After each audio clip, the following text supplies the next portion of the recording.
we're going to cut this one. This is a collected mulberry. I like it, only it is very tall and long, and although this is a nice, vigorous shoot, I think it either needs to be a leader or not at all. So that's what I'm going to do. I have just one above that that's coming out, and it's not very vigorous. I think that for the sake of a good plant and for good movement, I've got to pick one of these as the leader.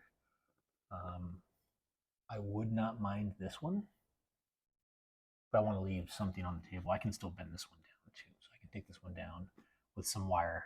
I know, God forbid.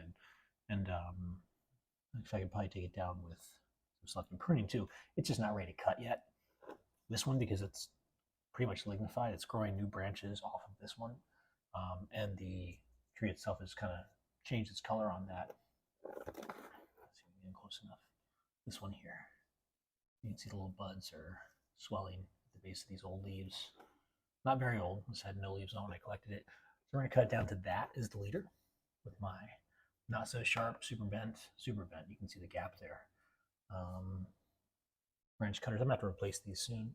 In the meantime, they will do just fine for this. So I'm going to hold on to the tree itself. You can see it's got a whole lot of root suckers here. Not as worried about that as I am about just how much this thing is going to suck to try to. Man. Of course, I'm disturbing any semblance of roots I've got. Let me see if I can do this. Oh, I can't. Okay. Well, probably destroyed any good roots that were in there, which is fine.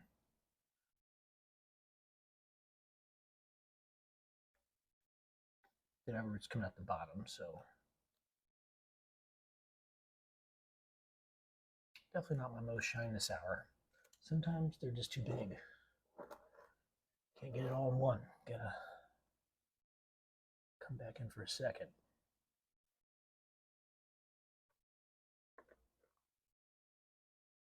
This one hopefully will be a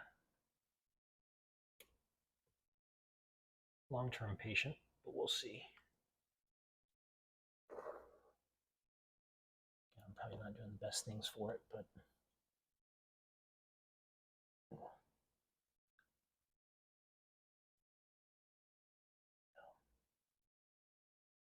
no, it's mostly off. Let's see if I can just. Ooh, looks like I can. So I could probably root this as a cutting. When I collected this, it hardly had anything on it, but I'm not going to. I don't need that many trees, and I've got another one that I didn't collect this year. I'm probably going to collect next year. So between these two, I want to nibble this down to a cleaner transition, which you guys can't see. I can't really see well either. Nibbling this down. Trying to use the sharper part of the blade to do so. How dull it is. It actually does a decent job, the very base down in here, of nibbling things down. I'm not going to be super crazy about this either, because, of course, it's got an opportunity to be trimmed more next year if I don't finish all this year. So, looking at it, I can work on this transition more. Let's see.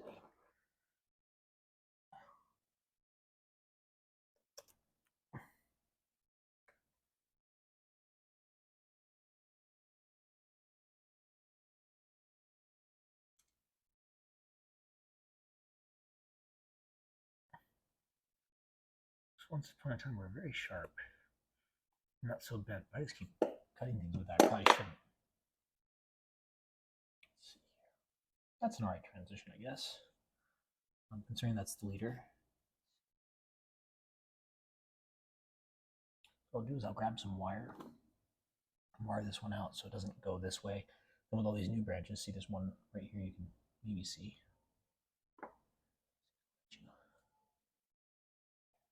See that?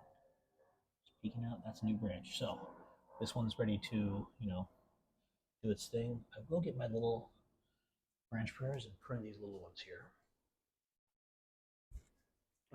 or not little ones, but the root suckers.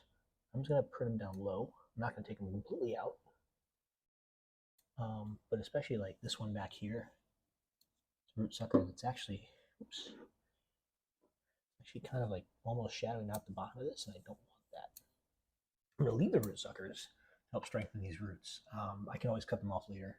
Mulberries love to heal really nicely, so that's a start there. I'm gonna leave this to keep being vigorous. But of course, I've got to grab my wire. Use some teeny tiny wire for this because I have the opportunity to use it. I think I should. Also, use some larger wire for the. Where is my end? Sorry, I'm trying to find the end of my. That'll do. All right.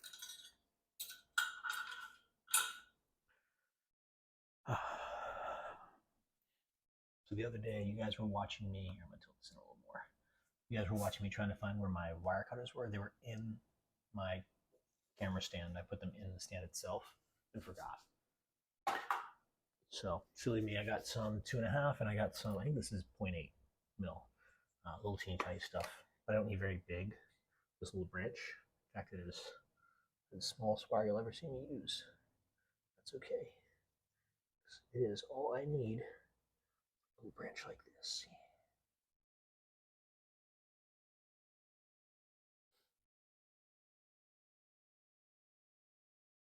Ooh, just to pull it down.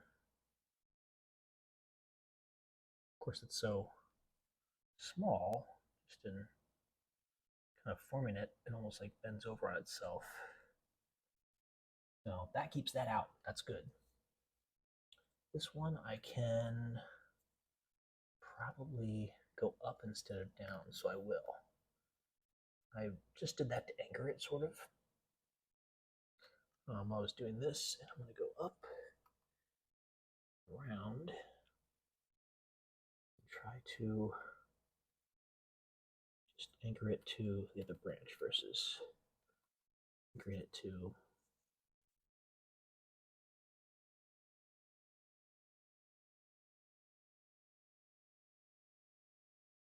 the trunk, which is never really that good a form, honestly.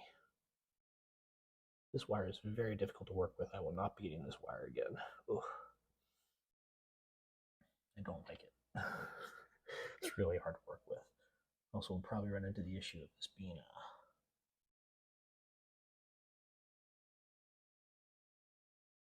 too thin of a wire. Which I didn't want to have to run into, but it's reality, right? Let's see. Take this up, round, because I want to use some bigger wire on the rest of this. Ooh.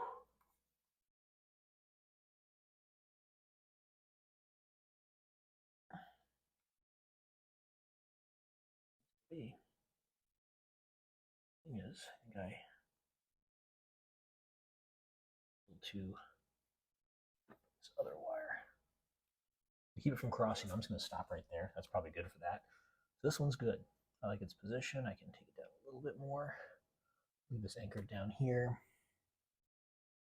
Now it's anchored onto the base itself. It's not crossing anyway, but up here would have to cross in order to do this the right way. But instead, don't worry about crossing. I'm going to worry about taking this back on itself. So one thing I did, it's tough to see, is I tried to pull this as close to the actual stump itself. Let's see. Like I decrease that angle. The reason why is as this swells, you'll kind of, do a little bit extra work on this, and I will get some really nice healing on this here. This will heal nicely anyways. But this will help my taper. This will help a lot of things. Take this farther back, these little root suckers. I think they need to be there to help my roots grow, but I don't want them to be vigorous in any way, so I'm just taking them back to virtually nothing. Oh, this is a weed. Which is why they are still here. Don't want to kill the plant, of course. So now I've got this guy, so it's coming back on itself, and I'm going to give it a little, and then a couple other directions, because I can. I'll give it a little not let it rot or anything. Of course, we're going to get some branching here, so I want to give it a nice little. Keep this. I'm looking at how much, so I'm going to have one here. I'm going to have it on the outside of the bed. A little snap there, but that's okay. It's probably one of the leaves. So this will be on the outside. That'll be on the outside right here. This will probably not be the front here. The front will probably be, somewhere else. I'm not anticipating being able to use most of this upper section. Yeah, there's no snap there. That was definitely the stem. But again, that's okay. Now I'm putting this leaf on the outside. It's really easy when you're bending stuff up to make sure the leaves are on the outside. And this is on the outside too. This will probably end up being on the outside too of this bent down right here. This will probably end up being the leader. But we'll see. I'm hoping to get some branches off here. This will be my lowest branch. The rest of these will just be regular old. So to keep with that theme, I'm going to go ahead and give this a little bend in a couple directions. Ooh. There we go. Give that a little snake. Make sure that my leaves are all on the outside. We'll see how she grows.